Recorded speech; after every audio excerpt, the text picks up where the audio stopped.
I'm here today to talk about installing a Raptor 100 fuel pump on your Dodge Cummins.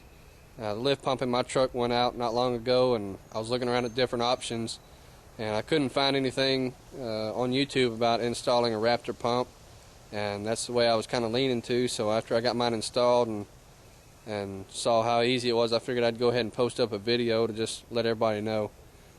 So here we go. Okay, the first thing that I did was I came in through here through the driver's side rear tire. Now you can see right here where this big blue fuel line is, that's the new fuel supply line. You've got to take the old one off, and it's held on there with a push lock clip. What I found easy was if you could get another person to get one person to come in through this way to help you pull that fuel line off while you're up underneath the truck. You can hold the push lock clips down, because it's kind of hard to get two hands in there to do anything, either from this side or from under. Alright, this is underneath the tank here. I want to show you what it looks like up through here. Alright, this line right here, that's my old fuel line, and this right here is your return line. And then that big blue one right there, that's your new half-inch fuel supply line. That's where it'll go. And there's these two lines here. The small one is the return line, and the bigger one is the fuel supply line. That's the one you need to take off. And just remember to make sure to take that blue clip off, or else that new fuel line is not going to push up and lock on there. And you're going to want to wrap that fuel line. Just chase those other fuel lines down alongside the frame, and I mean, it's pretty easy. Hopefully you can get a little better help than this. You can do it by yourself, but it's always more fun with a buddy. This right here is the old fuel pump. This right here is your fuel connector, and this is where the fuel supply line came into. And it's just held on with these 4 bolts. You just get an Allen wrench and they'll come right off. It's pretty easy to get to. Probably easier to get that fuel line off from underneath the truck, and you can get to most of the bolts from underneath the truck as well. But I've got a 2004 model, and my pump was just mounted on the back of this canister back here.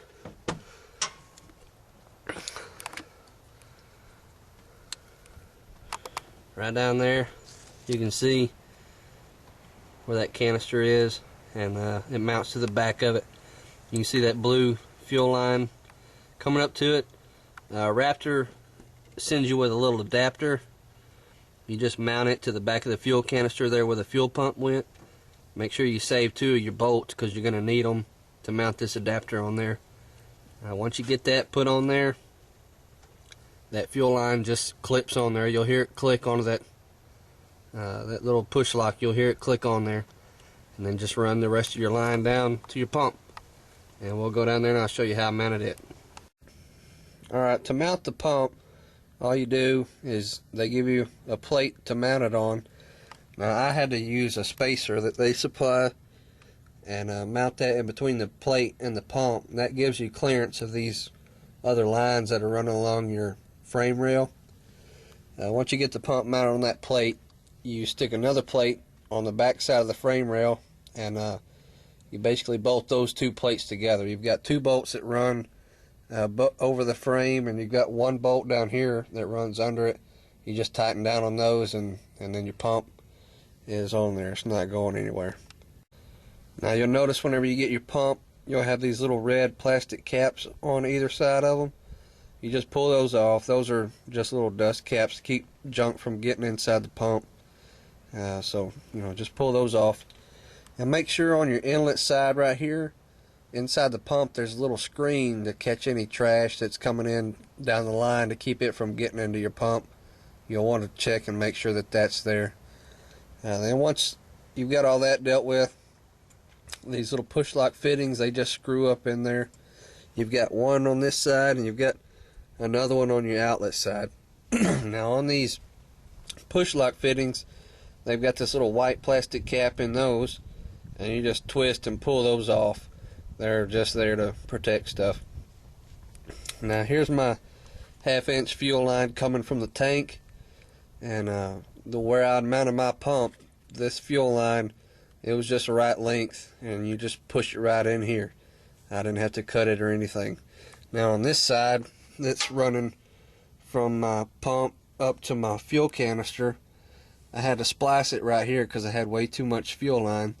And they send you these little splicers. They look like this, and you cut out however much line you don't need, and then you just run these up on there. Now I'm going to tell you, they're on there pretty tight. It's pretty hard to get those in there, so I'd suggest I sprayed some WD-40 on mine to help them go up on there easier. Probably what you're going to want to do is just figure out how much line that you don't need, and then disconnect everything, cut it, and then put that splicer in, because it's going to be pretty hard to do up underneath the truck here. So just take it all out and put it together outside of, where you can actually work, and then come back and run it down through here and hook everything up, make sure it's right. So it's not hard. Now electrical wise, you've got a little lead coming off your pump right here, and you've got a wiring harness that'll plug right into this. You just run it. Raptor supplies a wiring harness. You just run it up. I just ran it up along with my fuel line up to the engine bay, and we'll go up there and I'll show you how it all hooks up. This is how much fuel line I had left over. It's probably about 4 feet. I mean, that's a lot. So if you have an extra long truck, you should be fine. Now, back behind your canister here is this wiring harness that ran to your old pump. Right here. And Raptor sends you with a wiring harness that plugs into your pump down there where we just were, and plugs into here to your existing harness. So it's just plug and play pretty much. And then just zip tie the rest of this lead up out of the way so you're not getting anything caught up. It's got a relay that's already wired in right there for you, and then I connected mine to my battery. You can either do that or connect it to the alternator. Now what you're going to do now is you're going to want to unhook this fuel line down here from your canister so you can bleed the air out of it. The easiest thing to do is to get somebody to get in the truck for you and turn the key to the on position. Don't have them try to crank it or anything. Just turn it to the on position where the pump will run and start sending fuel down the line. This will let you bleed all the air out, and then whenever you start getting a steady stream of fuel, then just push that fuel line back onto that quick connect, and you should be good to go. You might want to cycle the key one more time to let the pump run, and then after that it should fire up. Mine did. And that's pretty much all you have to do. Like I said, it's a pretty easy install. There's just not a whole lot to it. I think just about anybody could do it. But if you haven't done it before and you don't know what all it takes to do it, if you were like I was, you're just kind of a little curious to see what all there is. But that's about it. So I hope this helps everybody that may be wanting to do this, and good luck.